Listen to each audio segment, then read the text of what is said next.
Bom dia, que a graça, a paz do Senhor Jesus seja com você nessa manhã. Uma alegria, um privilégio podermos estar reunidos mais uma vez para ouvirmos a palavra do nosso Senhor, cantarmos juntos, adorarmos aquele que tem sido fiel conosco, não é? Ele é fiel o tempo todo, ele é fiel a si mesmo. E louvado seja Deus porque as suas promessas que ele fez, ele jamais vai deixar de cumprir. E nós somos beneficiados por essa fidelidade do Senhor sobre nós. Eu quero convidar você a ler comigo o Salmo de número 30. Nós estamos meditando nos Salmos, nós estamos vendo como os Salmos são orações que o povo de Deus durante anos tem recebido como presente do próprio Pai para buscá-lo, para adorá-lo, para transformar o nosso coração em diferentes momentos da nossa vida. E hoje nós vamos meditar juntos no Salmo 30, e eu convido você a nos acompanhar pelo projetor, mas se ele der errado, fique com sua Bíblia aberta, tenha a sua Bíblia ligada nas suas mãos. Eu não acredito no demônio da tecnologia do computador, tá bom? Mas que às vezes tecnologia devia ser estudado por ciências ocultas, isso devia, né?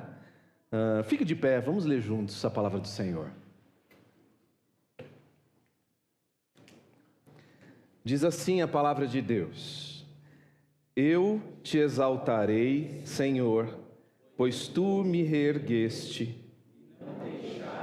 que os meus inimigos...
Você pode se sentar, vamos orar mais uma vez.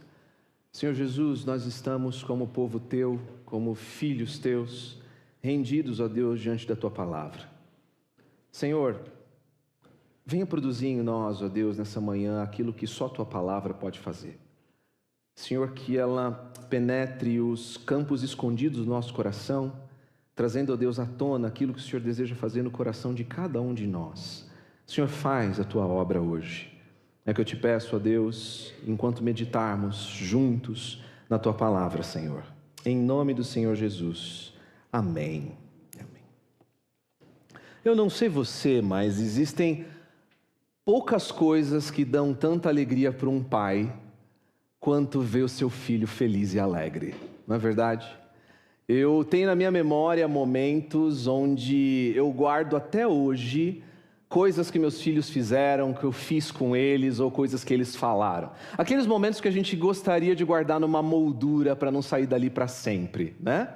A minha pequenininha, durante muitos anos, ela não conseguia falar parque aquático.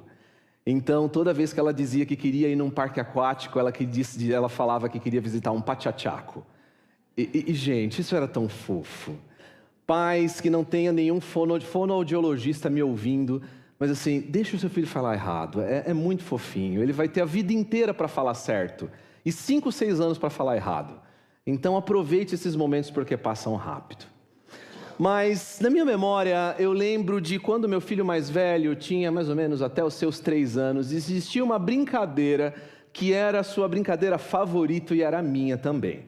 Eu quero mostrar essa brincadeira agora para que você veja. Não sei se o vídeo vai dar certo. Vai dar? Essa era, preste atenção. Essa era a brincadeira preferida. Ali estou eu, alguns quilos a menos, obviamente. Do lado está o meu irmão. E a brincadeira que a gente tinha era de uma distância poder arremessar o meu filho mais velho um pelo outro. E se você, como não tem o áudio, você poderia ouvir ele rindo. Ele conta, ele fala, é 1, é 2, é 3, e ele se lança para o braço da outra pessoa. E agora você deve estar pensando, nossa, ele só mostrou isso porque a mãe não está hoje. E é verdade. É verdade. Isso foi trazido de um campo obscuro da memória do meu celular. E eu espero que ela não esteja acompanhando online nesse momento, porque eu vou ter muito que conversar em casa. Mas por que essa brincadeira era tão divertida? O que causava tanta graça no coração do Theo e tanta preocupação em você que está vendo isso acontecer agora? É o medo de cair. É o medo de cair. É um medo que todos nós conhecemos. Nós temos medo de cair. Nós gostamos de chão firme, segurança. Coisas e lugares ou pessoas que a gente pode se apoiar e segurar firme, sabendo que tem alguém ou algo me sustentando. Por isso, o nosso medo diante dessa foto, ao você ver 2 irresponsáveis jogando uma criança de um lado para o outro. Não repita isso em casa, tá bom? Não veja isso como um estímulo. Mas a sua pergunta é, será que eles vão segurar essa criança? Será que ele realmente vai conseguir agarrá-la quando ela chegar do outro lado? Quem é que vai segurá-la firme para que ela não caia? Meu irmão, essa não é uma pergunta só sobre criança. Essa é uma pergunta sobre sua vida. Nós adultos também precisamos de segurança.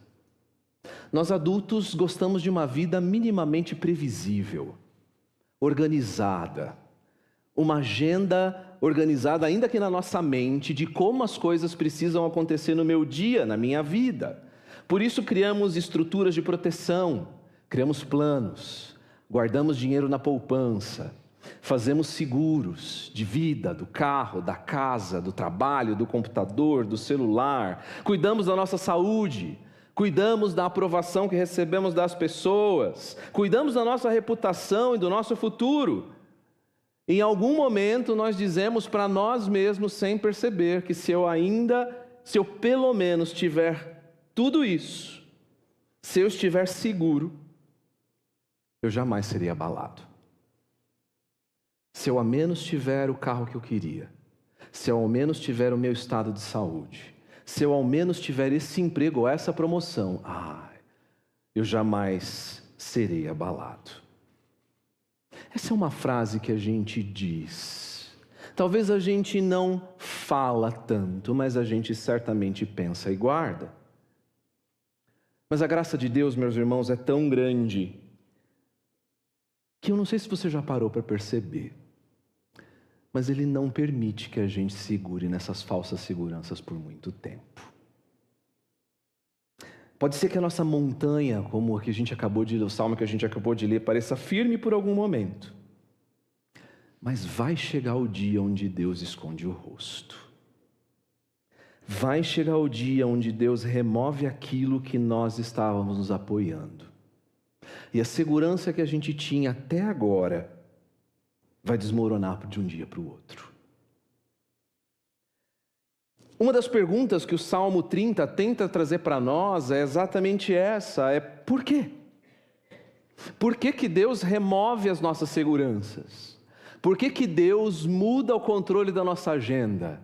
Por que que Deus coloca uma criança doente no dia que você tinha uma reunião importante no trabalho? Por quê? Por que Deus tira a gente a sensação de que a gente está com um controle remoto da minha vida? Onde eu posso controlar cada etapa, cada momento, cada situação de acordo com o que eu quero ou do que eu acho que é melhor para mim.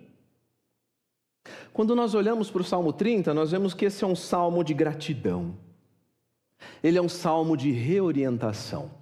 Ele é o salmo de alguém que passou por uma situação muito grave, alguém que literalmente chega à beira da morte, muito provavelmente por um problema de saúde, isso que o salmo deixa implícito para nós, mas que nesse momento ele clama por ajuda.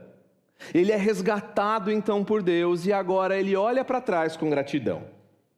Por isso, se você reparar bem, você vai ver que do salmo, dos versículos 1 a 5, Davi fala da sua vida no presente.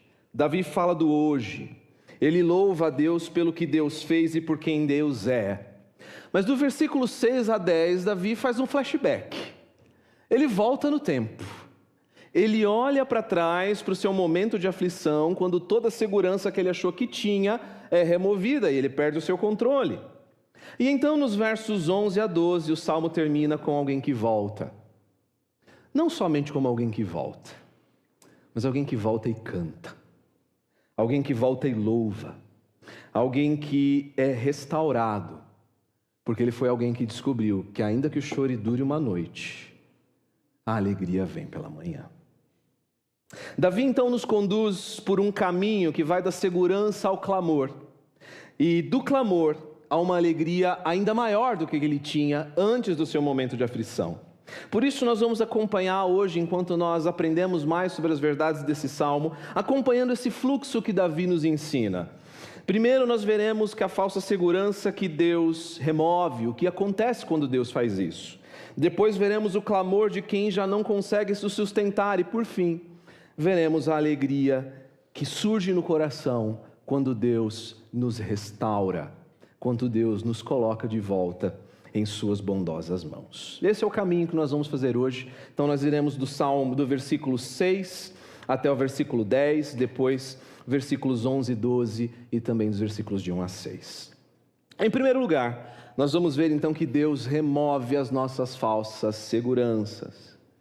Meus irmãos, todos nós temos aqueles momentos deliciosos na vida, onde a vida parece segura. As crianças não estão doentes, no trabalho está indo tudo bem, as reuniões acontecem como se nada tivesse acontecido, as nossas finanças estão em ordem. Esses momentos são bons, não são? E geralmente quando alguém nos pergunta como é que estão as coisas, e a gente diz está tudo bem, graças a Deus. Mas meus irmãos, muitas vezes quando nós repetimos isso, quando nós dizemos graças a Deus, essa fala não vem de uma convicção interna e profunda de que é Deus que está segurando e sustentando todas essas coisas. Nem sempre essa frase nasce de uma convicção, ela é muito mais uma resposta que a gente dá para uma resposta que todo mundo espera, sem a gente precisar pensar muito nisso. Muitas vezes, nós corremos o risco de viver como se Deus não fosse responsável por essas bênçãos, mas que nós somos. É quando então essas coisas são retiradas, que nós descobrimos o quanto nós dependíamos delas para a nossa alegria, o quanto nós dependíamos dela para a nossa segurança, o quanto nós dependíamos delas para a nossa satisfação. Essa é a lição que Davi aprende, ele nos conta nos versos 6 a 7. Davi nos diz, quando me senti seguro, eu disse, jamais serei abalado. Meus irmãos, essa não é uma frase qualquer. Essa é uma confissão. Essa é uma confissão que ele está precisando fazer, inclusive, diante da comunidade. Ele está dizendo que, de uma forma muito especial, ele lidou muito mal com sua prosperidade. Ele lidou muito mal com as coisas que Deus tinha colocado em sua vida. Essa é uma confissão séria. Ele passou a olhar para todas essas coisas que Deus tinha dado a ele, como se elas fossem a prova do quanto ele era forte e não do quanto Deus era bondoso. Mesmo que quando alguém perguntasse para ele: Davi, está tudo bem? Ele dizia: está tudo bem, graças a Deus. No fundo do coração dele, ele está dizendo: jamais serei abalado.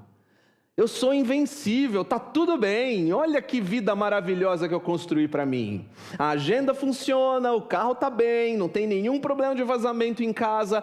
Olha como eu sou incrível, olha como essas coisas são boas para mim.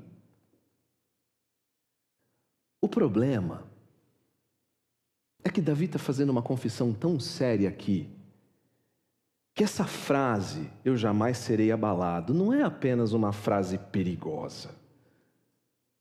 Ela revela um problema espiritual muito profundo.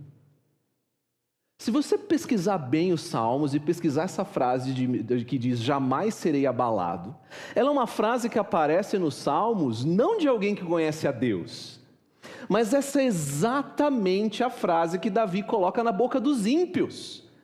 Leia com atenção o Salmo 10.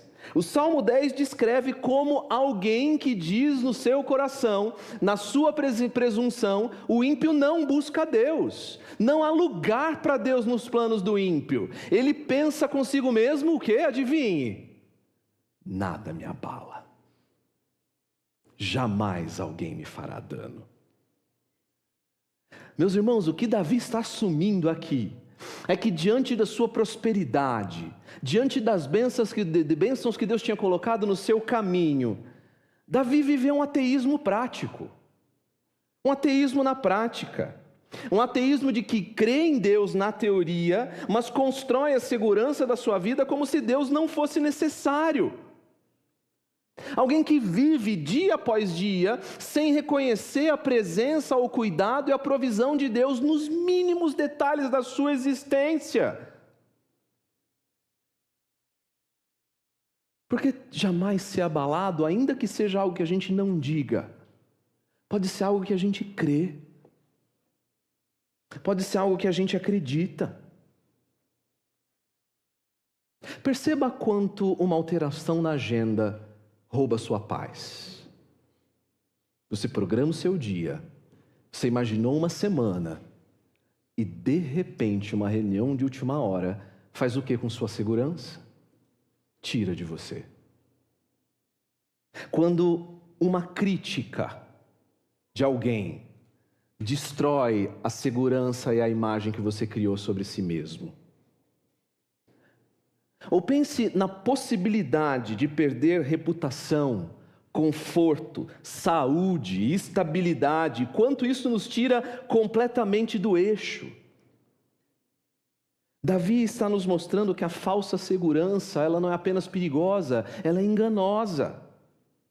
Ela é enganosa, meus irmãos, porque no fim das contas, o que Davi aprende é que toda segurança é uma dádiva. Ela é uma dádiva de Deus. Olha o que ele diz no versículo 7. Enquanto ele dizia, eu jamais serei abalado, ele diz o seguinte: Senhor, com teu favor firmaste minha montanha. Senhor, com teu favor, o Senhor firmou a minha montanha. E montanha é uma expressão muito bonita, porque na ideia hebraica, montanha é um lugar de estabilidade, de firmeza, de segurança, um lugar alto e protegido, um lugar de força. Davi precisou reaprender que toda a estabilidade que ele desfrutava em sua vida nunca foram por seus méritos, eram bênçãos do Senhor. O problema não estava nas montanhas firmes que Deus tinha dado para ele, o problema estava em esquecer quem tinha firmado, esquecer que todos esses detalhes não eram por seu mérito, eram graça manifestada de Deus sobre a sua vida. E ele precisou entender que em alguns momentos Deus esconde o rosto. Deus dá e Deus tira. Deus pode dar, manter ou retirar dádivas da nossa vida. E Ele faz isso constantemente, não? de acordo com propósitos que muitas vezes nós não sabemos quais são. Tudo o que parecia firme na vida de Davi, inclusive a sua saúde, porque esse salmo provavelmente nos mostra alguém que desfruta de uma doença muito grave, sofre uma doença muito grave, até mesmo a sua saúde era um presente da mão de Deus. E como um presente, como toda dádivas são temporárias. Assim como o rosto escondido de Deus. Meus irmãos, isso também nos ensina que momentos de aflição nas nossas vidas não são necessariamente sinais de abandono do Senhor. Às vezes Deus dá, mas muitas vezes Deus tira. Justamente porque tem misericórdia dos seus filhos. Para que o conheçam, sejam nas bênçãos, ou que o conheçam também nas aflições. Nós precisamos nos lembrar, meus irmãos, que as bênçãos de Deus nunca foram dadas para ocupar o lugar de Deus. Elas são pistas, são para nós presentes que o Senhor coloca da sua bondade, presença e de cuidado, para que o nosso coração, ao encontrar essas bênçãos, ele olhe não para elas, mas ele olhe para cima, para o doador dessas bênçãos. Se hoje nós temos saúde, se hoje nós temos emprego, se hoje nós temos o que vestir, o que comer, o que fazer, onde dormir, não foi pela bênção do nosso braço, são dádivas do Senhor. E é por isso que também Deus às vezes remove aquilo que nós nos apoiávamos, não para nos destruir, mas para nos fazer acordar. E isso é graça. Dolorosa, mas ainda assim é graça. Porque muito pior do que ter a nossa montanha abalada é viver apoiado em uma montanha que não pode nos sustentar. Meus irmãos, o que Davi está querendo nos ensinar e o Senhor está querendo falar com o nosso coração sobre isso? Ele quer nos lembrar de que nós não somos capazes de construir montanhas de segurança na nossa vida. O Senhor é. É o Senhor quem dá. Tudo que temos em nossas vidas são dádivas do Senhor. Esse era um cuidado que Deus desde o começo tem alertado o seu povo. Antes de entrar na terra prometida, antes do seu povo desfrutar tudo aquilo que ele tinha almejado durante anos no deserto, Moisés relembra ao povo, lá em Deuteronômio capítulo 8, ele faz um alerta para aqueles irmãos, ele diz o seguinte: não digam então no coração de vocês, não creiam nisso, dizendo que foi a minha capacidade, foi a força das minhas mãos que ajuntaram para mim toda essa riqueza. Moisés está dizendo, não digam isso, não sejam enganados nesse ponto, muito pelo contrário, antes lembrem-se do Senhor, lembrem-se do seu Deus, olhe para suas bênçãos, olhe para suas dádivas, mas não mantenha os seus olhos nela, olhe para cima, lembre do Senhor seu Deus, porque é Ele quem dá a vocês a capacidade de produzir riqueza, porque nós somos bons e merecemos? Não, porque Ele nos ama. Apesar de nós. Meus irmãos, existe uma arte que nós precisamos reaprender e cultivar. Uma arte esquecida dos nossos tempos de meritocracia. Uma arte esquecida dos nossos tempos de currículos longos. Uma arte esquecida em uma cultura que diz para a gente que se você trabalhar 18 horas por dia, finalmente você vai conseguir o sucesso e o desejo que você tem. Nós precisamos relembrar a importância de desenvolver um coração grato. Um coração que agradece.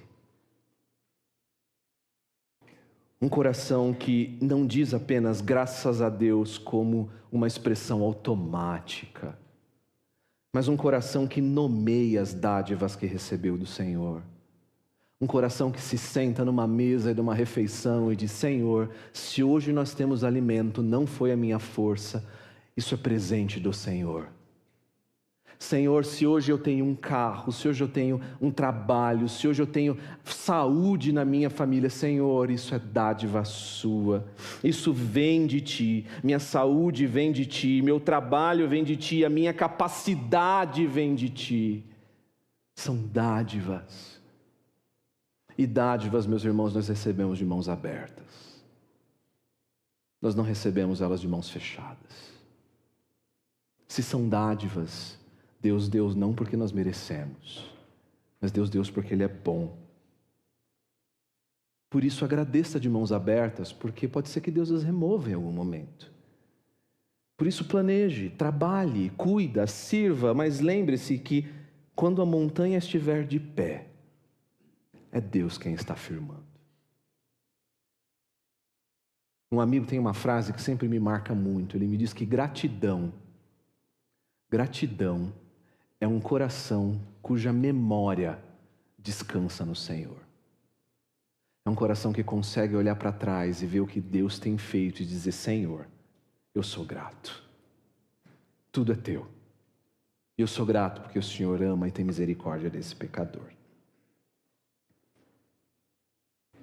Mas há um outro passo, meus irmãos, que Davi nos conta que ele precisou passar. Ele precisou dizer em algum momento: Senhor, sê tu meu auxílio. Quando Deus remove nossas seguranças, o que geralmente acontece com a gente? A gente descobre algo que a gente talvez soubesse na teoria, mas a gente não sabia na prática. Nós não conseguimos sustentar sozinhos.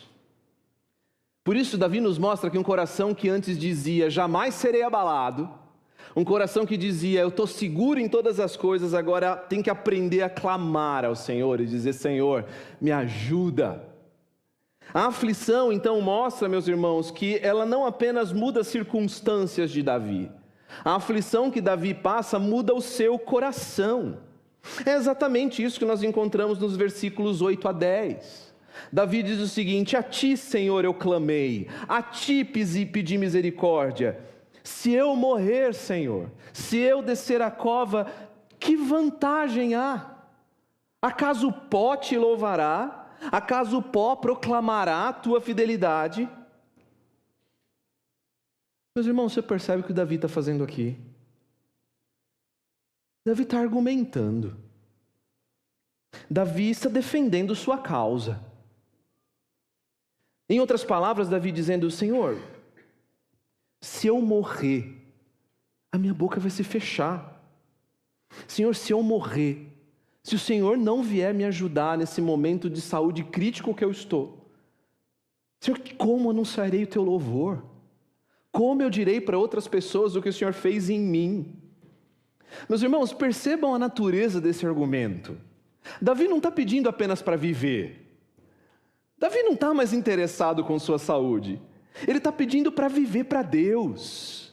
Ele está pedindo: Senhor, eu quero que o seu nome seja glorificado. Senhor, me tira desse lugar que eu estou hoje, não porque eu mereço, porque eu sei que eu fiz bobagem, mas Senhor, me tira desse lugar para que eu possa dizer para outros quem o Senhor é. Eu quero que outros te conheçam, eu quero que outros vejam o seu poder, eu quero que outros te amem como eu estou te conhecendo. Meus irmãos, que diferença das nossas orações que muitas vezes nós fazemos em momentos de angústia, de aflição, momentos onde nós estamos no fundo do poço. Porque as nossas orações nesses momentos, como Davi, muitas vezes são orações que são tentativas de recuperar o controle. São orações que a gente faz pedindo para que Deus traga de novo a minha montanha, aquilo que me dava segurança. Então a gente ora: Senhor, resolve o meu problema, porque se o Senhor resolver meu problema, a minha vida volta ao normal. Senhor, só resolve a minha saúde, é tudo que eu quero, me tira essa influenza, porque eu vou poder trabalhar amanhã normalmente e continuar colocando a minha esperança no meu emprego. Senhor, me volta para o que eu já era. Senhor, devolve minha montainha de novo, estava tão bom aqui com ela. Eu era tão bom quando eu tinha aquele cargo na empresa. Senhor, era tão gostoso quando eu morava naquele apartamento. Senhor, só me dá isso de volta. Meus irmãos, não há problema nenhum em pedir por livramento. Exatamente o que Davi está fazendo. Nós devemos clamar ao Senhor em momentos de aflição e de angústia. Davi também pede. Mas o que Davi está nos ensinando a fazer é orar ainda mais profundo. Ele nos ensina a buscar não apenas a nossa satisfação, mas nas nossas orações buscar a glória do Senhor. Ele diz: Senhor, me sustenta para que a minha vida te louve. Senhor, me restaura para que a tua fidelidade seja proclamada. Senhor, sara essa minha enfermidade, para que eu possa mostrar aos outros quem o Senhor é. E quando oramos assim, nós deixamos de tratar a Deus apenas como alguém que devolve a nossa estabilidade, mas como alguém que merece a glória, alguém que precisa ser proclamado e conhecido. Mas ainda assim Davi chega no ponto, no versículo 10, que ele deixa todo o argumento para trás. Ele chega: Senhor, esse é o meu desejo, mas Senhor, no final das contas, a sua oração muda de tom. Davi já não tem mais argumentos. Davi já não tem mais o que dizer. Ele simplesmente se lança à misericórdia de Deus e diz: ouve, Senhor. Senhor, tem misericórdia de mim. Senhor, sê tu o meu auxílio. Essa é uma oração que Davi faz sem apresentar currículo. Ele não diz: Senhor, eu sou teu rei. Senhor, eu sou teu ungido. Senhor, eu não sou dono do mundo, mas eu sou filho do dono. Senhor, lembra o que eu já fiz por você. Senhor, lembra o quanto eu sou dedicado, quanto eu servi no Minifonte, na recepção. Senhor, lembra aquele dia que eu resolvi o problema do audiovisual e estava tudo dando uma pane e de repente eu fui e te ajudei. Senhor,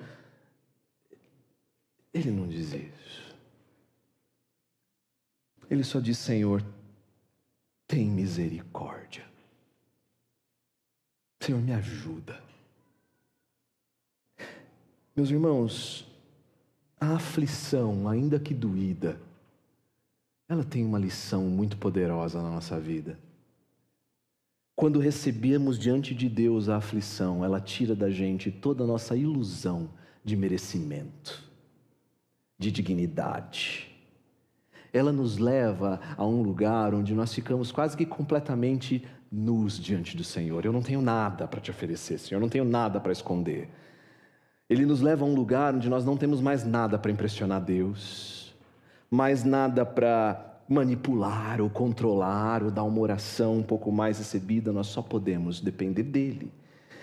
Meus irmãos, isso é graça. É graça. Existem orações que só vão sair das nossas bocas quando o nosso controle sai da nossa mão. Existe dependência do Senhor que nós só aprendemos quando não tem mais onde segurar. Existem experiências na vida de Deus, na vida com Deus, que não se aprende nos livros. Você vai ler e vai estudar e vai aprofundar, mas vai chegar o dia onde tudo que você vai ter é dizer: Senhor, tem misericórdia de mim, porque eu não tenho mais nada. E então é nesse momento, é nesse lugar, onde nós vamos dizer como Jó disse: Senhor, antes eu te conhecia de ouvir falar, Senhor, mas agora os meus olhos te veem. O Senhor apenas era algo que eu ouvia, era algo que eu estudava, era algo que mas Senhor, agora eu te vejo. O Senhor é real. Isso é graça. Deus permitiu que Davi fosse levado ao lugar onde a sua única oração possível era: Senhor, me ajuda, Senhor, me resgata, para que nesse momento Deus pudesse resgatá-lo. Meus irmãos, por algum motivo Deus escolhe fazer isso nas nossas vidas também. Quem de nós nunca se perguntou: Senhor, por que isso está acontecendo comigo? Senhor, porque para mim tem que ser assim. Senhor, por que o Senhor permitiu essa perda, essa enfermidade, essa frustração, essa crise na minha vida? Por quê? Por que está acontecendo isso na minha casa? E é nesses momentos onde nós vamos precisar dar uma resposta honesta. Uma resposta de eu não sei. Eu não sei por que isso está acontecendo. E talvez nós não sabemos. Talvez um dia o Senhor nos permita olhar para trás e dizer, agora eu entendi. Talvez esse momento nunca chegue até a eternidade. Talvez nós nunca entenderemos por que tem que ser assim com a gente. Mas, meus irmãos, Deus é fiel, como nós cantamos. Deus não abandona as suas promessas nem os seus filhos. Deus é um Deus pessoal.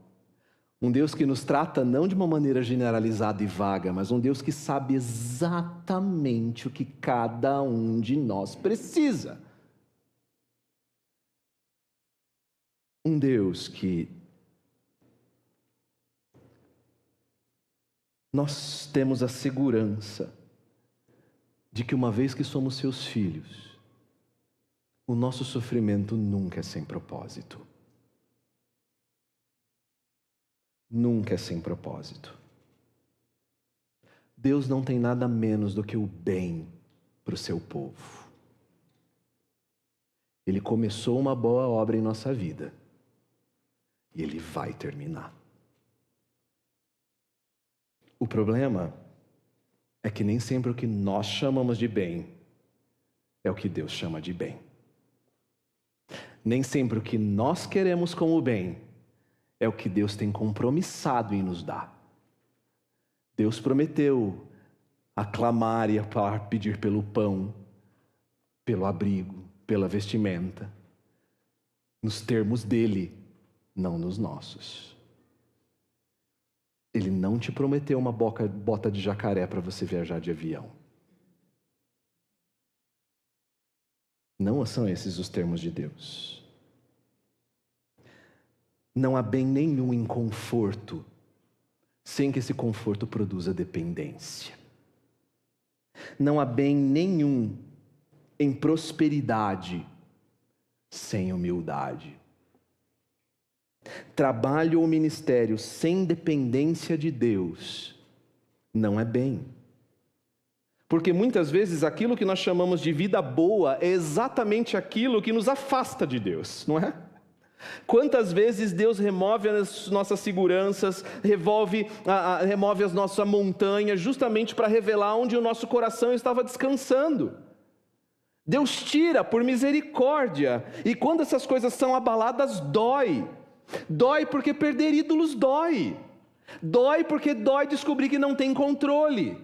Dói porque descobrir que você não é a Coca-Cola toda que você acha que é. Dói para você descobrir que você não é inabalável, que basta um vírusinho microscópico para te deixar prostrado no chão. Dói descobrir que você pode cuidar toda a sua vida, a todo momento, mas se o Senhor não guardar o seu caminho até o seu carro, em vão você guarda. Dói. Mas essa dor, muitas vezes Deus usa como uma misericórdia severa para nos levar de volta para Ele. É uma missão de resgate de Deus. É uma missão de resgate. Por isso, meus irmãos, transforme sua ansiedade em clamor. Ore a Deus seus medos. Diga, Senhor, eu estou com medo. Senhor, eu não sei o que vai ser de mim. Senhor, eu não sei o que vai sair daqui. Eu não sei o que fazer. Senhor, sê Tu o meu auxílio. Senhor, sê Tu a minha ajuda, porque ainda que eu faça tudo certo, se o Senhor não vigiar a minha casa, não vale nada.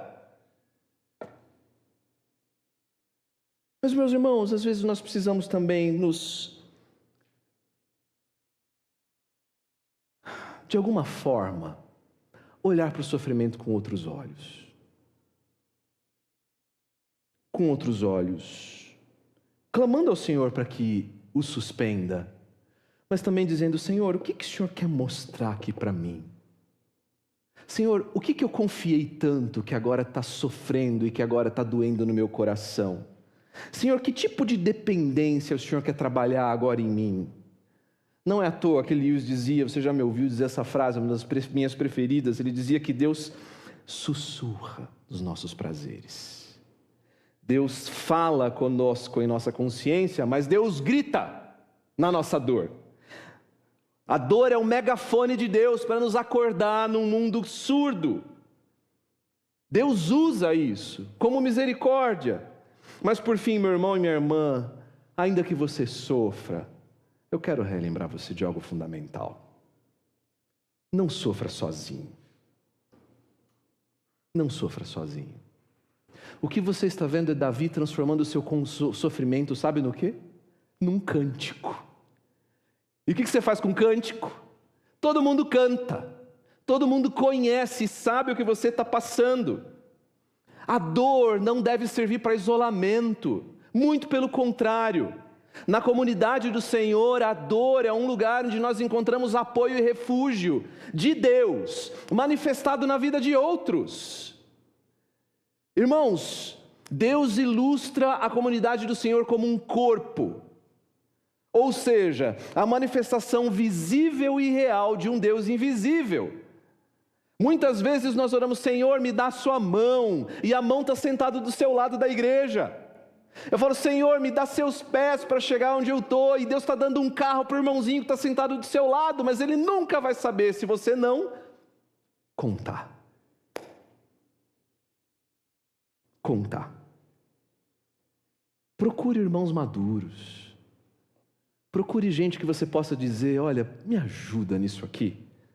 Abra seu coração, permita que a igreja caminhe com você. Porque como nós veremos, meus irmãos, em Deus o sofrimento nunca é o fim. Ele é um caminho pelo qual Deus nos conduz para uma alegria ainda maior. É por isso que eu quero voltar para nós encerrarmos no presente. Voltar para onde Davi está agora. Davi foi resgatado, Deus ouve Davi. Deus ouve o seu pedido, Deus restaura a sua saúde. Esse é um salmo onde Davi estava refletindo no flashback, e agora ele fala dele hoje.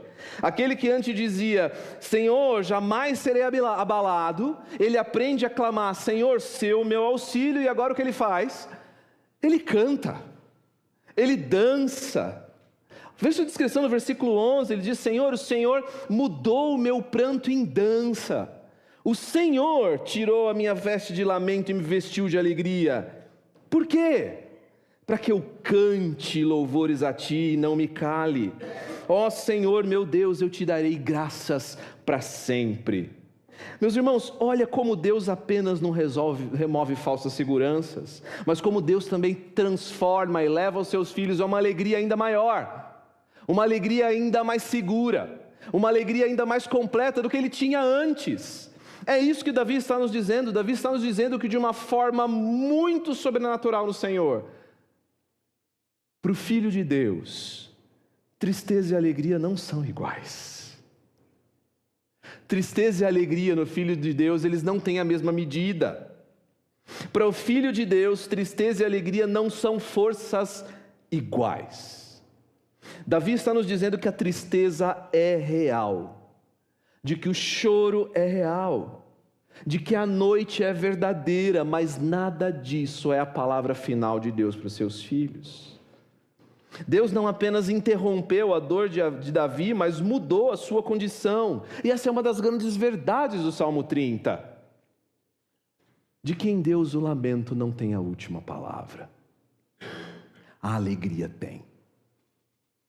É por isso que os versículos 5 em diante são o coração desse salmo, são o suprassumo desse salmo. Davi diz,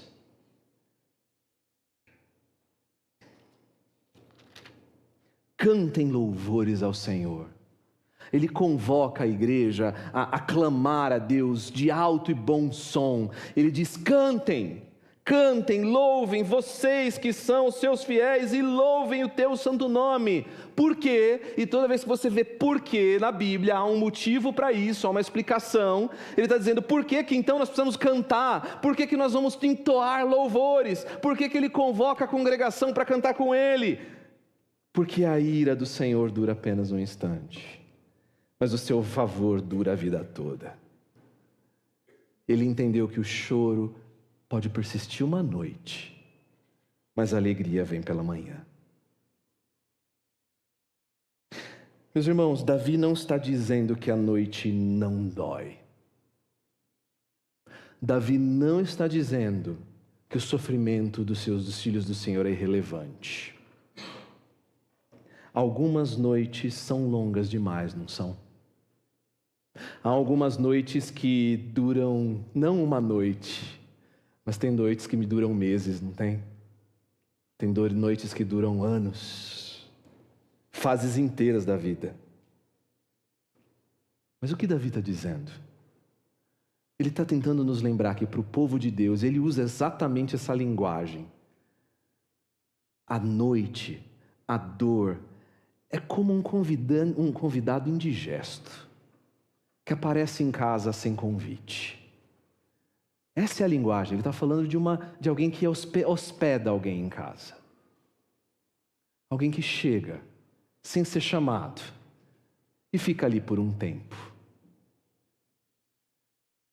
Mas ele não reina para sempre. Ele não é permanente, porque a alegria vem pela manhã. O que dá para ele essa certeza? É o seu temperamento, a sua inteligência emocional que ele desenvolveu no seu sofrimento, ou a ideia vaga de tudo que vai dar certo? Não. Ele sabe que a dor são temporárias, porque a ira do Senhor, ainda que dure um momento, ainda que seja pontual, seu favor dura a vida inteira. Os puritanos tinham uma frase muito engraçada. Os puritanos diziam que a ira do Senhor é sua força estranha. Veja, uma vez que a ira do Senhor ela acontece em reação ao pecado, em relação ao desafio moral que acontece diante da sua lei soberana sobre o universo, ela não é uma obra da natureza de Deus. Ela vai ter fim para os seus filhos. O que ele está dizendo é que a disciplina de Deus é real, mas a sua misericórdia ainda é muito maior. Ele está dizendo que ainda que o Senhor venha com ira, o seu perdão é ainda infinitamente superior.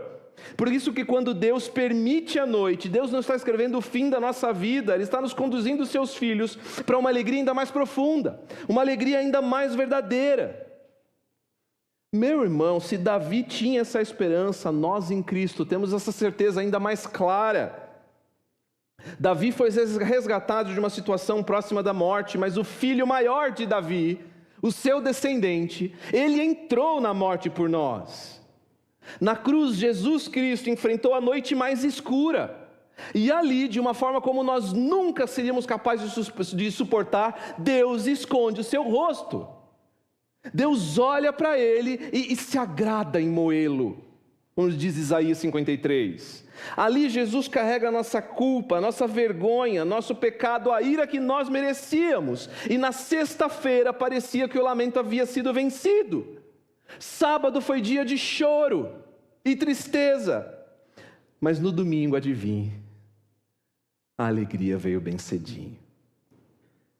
A ressurreição de Jesus é a garantia de que a alegria para os filhos do Senhor não tem a última palavra. Não pense que isso signifique que você terá uma vida inabalável. O Evangelho nunca promete que nós não ficaremos doentes, que nós não teremos problemas no casamento, que nós não ficaremos desempregados, que nunca perderemos pessoas queridas, ou que nunca as crises de choro ou as noites de choro virão. O que Jesus está nos fornecendo é uma alegria ainda maior, uma alegria que não pode ser destruída quando tudo é abalado, uma alegria que em Cristo a noite vai terminar e amanhã virá. Seja nessa vida, seja na próxima. Essa é a nossa segurança, meus irmãos. O choro pode permanecer de fato durante a noite e ele permanece como ele permanece. Às vezes por noites longas. Mas em Deus amanhã está sempre chegando. E é isso que nos sustenta durante as noites. Saber que a alegria está vindo. Saber que a alegria vai vir. Essa é a certeza que leva Davi a cantar. Não apenas com um louvor de boca, um louvor de corpo inteiro. Alguém que diz: Senhor, para que todo o meu ser te cante, te louve louvores e não se cale. Davi está dizendo: Senhor, eu quero te adorar com o corpo inteiro. Senhor, eu quero render gratidão agora, que eu reconheço que o Senhor é bom. Deus deu, Deus tirou, e por isso louvado seja o nome do Senhor. É uma alegria que alcança seu corpo, sua memória, seus afetos, alcança sua vida toda. É um louvor onde a mente importa, é um louvor onde o corpo importa, é um louvor onde cantar importa, é um ser inteiro importa. Isso nos mostra, meus irmãos, que Deus nos restaura não apenas para nós voltarmos à normalidade, mas Deus restaura a nossa sorte para o seu louvor.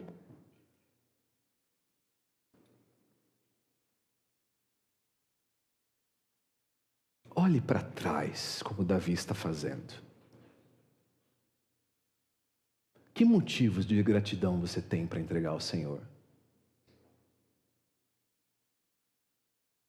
O que você pode trazer à sua memória para relembrar a fidelidade, a presença, o amor do Senhor, ainda que você esteja numa noite escura?